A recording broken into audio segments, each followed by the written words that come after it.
America ने Ukraine रूस युद्ध में अपनी सेना नहीं भेजी है। अमेरिका ऐसा करेगा भी नहीं। जब तक उस पर सीधा हमला ना हो, सुपर पावर उसी सूरत में युद्ध में कूद सकता है जब रूस नाटो देशों में किसी एक पर हमला कर दे।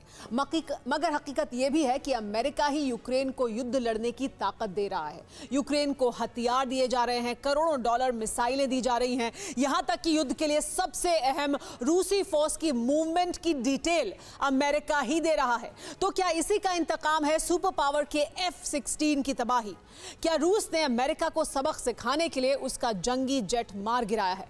वर्ल्ड एक्सक्लूसिव रिपोर्ट में देखिए, सुपर पावर के लड़ाके का शिकार पुतिन के डिफेंस सिस्टम ने क्यों किया।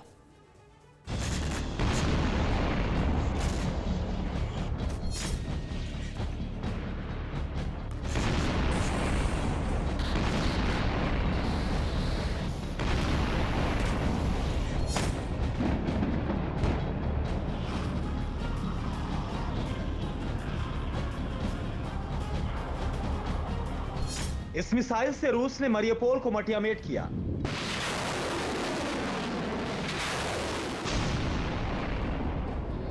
इसी मिसाइल ने बुचा को बर्बाद किया।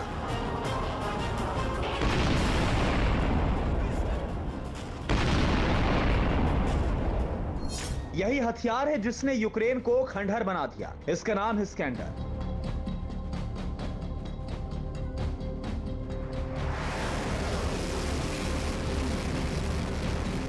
जिसके धमाके से ऐसा बारूदी बवंडर उठता है जो किसी इलाके को भस्म कर दे।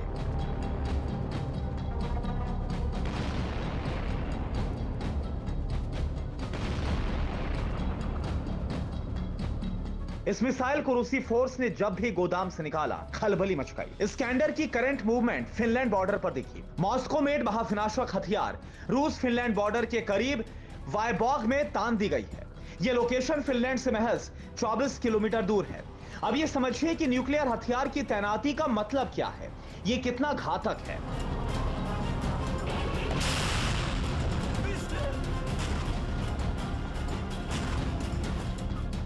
रूस की स्कैंडर मिसाइल सिस्टम में शॉर्ट रेंज बैलिस्टिक मिसाइल शामिल हैं। स्कैंडर मिसाइल सिस्टम को नेटो फोर्स SS-26 स्टोन नाम देती है। स्कैंडर मिसाइल 480 से 700 किलोग्राम तक परमाणु ले जा सकती है। इस मिसाइल की रफ्तार मैक 5.9 के करीब है।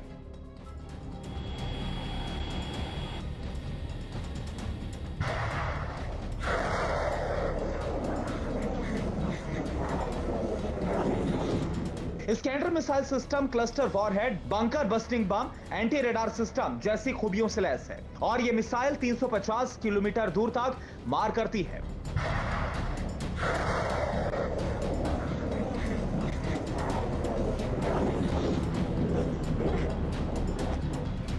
फिनलैंड बॉर्डर पर स्कैंडर की रेडी टू फायर मोड में तैनाती की वजह साफ है।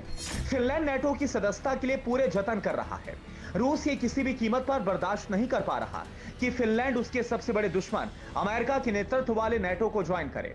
इसलिए बारूदी टकराव का माहौल यहां पर बन चुका है, ठीक वैसा ही जैसा सीरिया के अखाड़े में रूस बनाम इजराइल की टक्कर की सिग्नल है।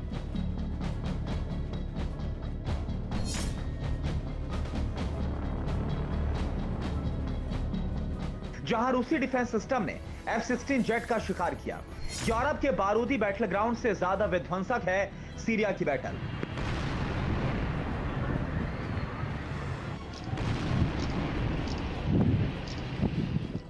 सोलह मई 2022 मस्यव, सीरिया।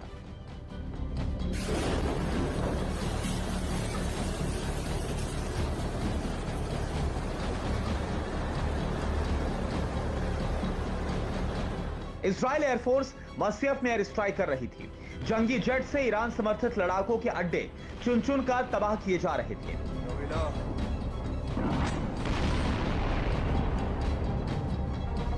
सीरिया में मौजूद इन विद्रोही गुटों को बशर अल असद समर्थक माना जाता है।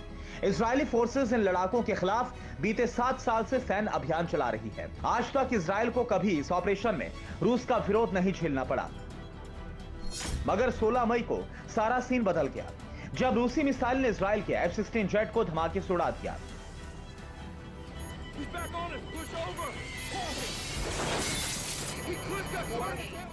इजरायली वायुसेना ने अभी तक इस हमले के बारे में कोई आधिकारिक जानकारी नहीं साझा की। वहीं रूस के रक्षा मंत्रालय ने इस अटैक को 13 मई को हुए एक एयर स्ट्राइक का जवाब बताया।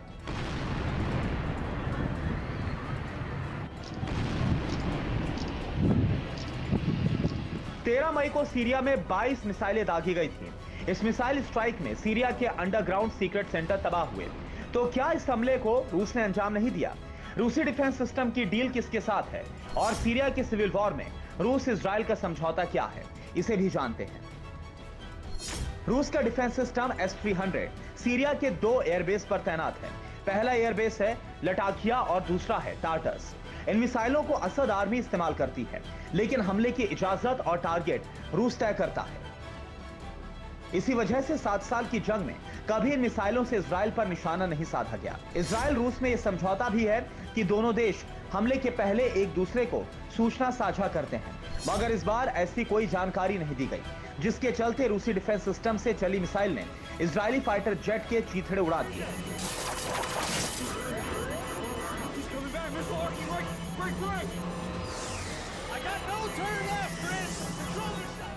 अब गेंद इजराइल के पाले में है कि वो क्या करता है।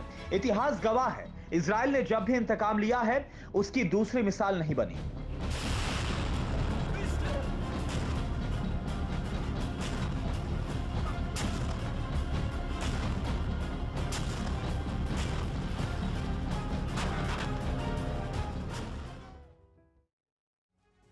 फिक्र आपकी, सोमवार से शुक्रवार रात 9 बजे सिर्फ TV9 भारतवर्ष पर।